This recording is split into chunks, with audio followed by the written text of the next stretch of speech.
iceradio.com, les petits as de la glace. Aujourd'hui, dans les petits as de la glace, on part à la rencontre d'un jeune couple de danse sur glace qui fait déjà beaucoup parler de lui. Ils viennent tout juste de remporter la compétition internationale de Graz en Autriche. Ils sont talentueux, ambitieux et ils patinent pour le club de Reims. Bienvenue Loubella Lemaire et Maël Quinkis. Bonjour à tous les deux. Bonjour. Loubella et Maël, merci d'être avec nous. D'abord, racontez-nous comment a commencé votre histoire sur la glace. C'est parce que à la base, je me suis séparé de mon ancienne partenaire et donc ensuite j'ai cherché un nouveau club et je suis venu faire des essais dans le club de Reims et ensuite on a commencé les essais avec Loubella et puis c'est comme ça qu'on a commencé à patiner ensemble et ensuite à commencer les compétitions. Alors, depuis vos débuts ensemble, on voit une progression incroyable. Comment vous êtes-vous construit en tant que couple de danse sur glace aussi rapidement ? Alors au début c'était un peu compliqué parce qu'on était tous les deux timides, donc les entraîneurs ils essayaient de nous faire parler ou de nous faire nous regarder.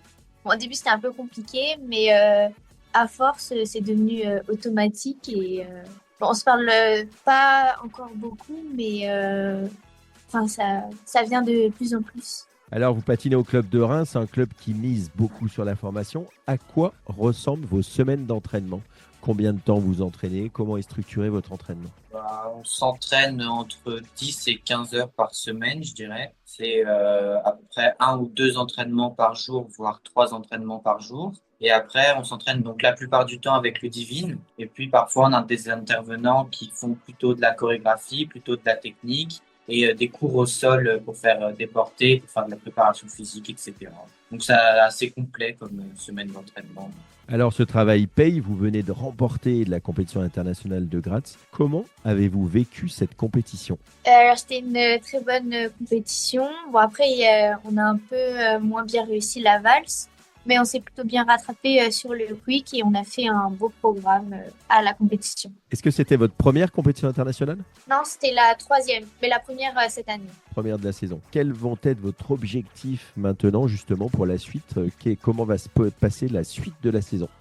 Maintenant, on fait une prochaine compétition internationale à Budapest. Donc, l'objectif, ça va être de se classer le mieux possible à cette compétition. Et après, pareil pour les prochaines compétitions internationales, pour pouvoir se montrer dans les compétitions et sur les podiums. Et après, pour l'année prochaine, de passer en junior et essayer de garder cette image de nous sur les podiums pour pouvoir bien lancer la saison en junior et la suite de notre progression.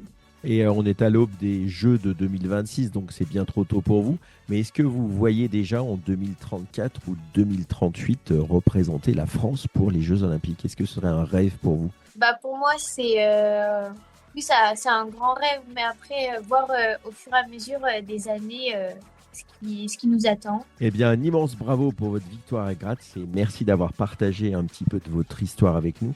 On suivra vos prochaines compétitions de très très près et vous êtes clairement des petits as promis à un grand avenir. À très bientôt sur Ice Radio. Merci à vous deux. Merci. Merci.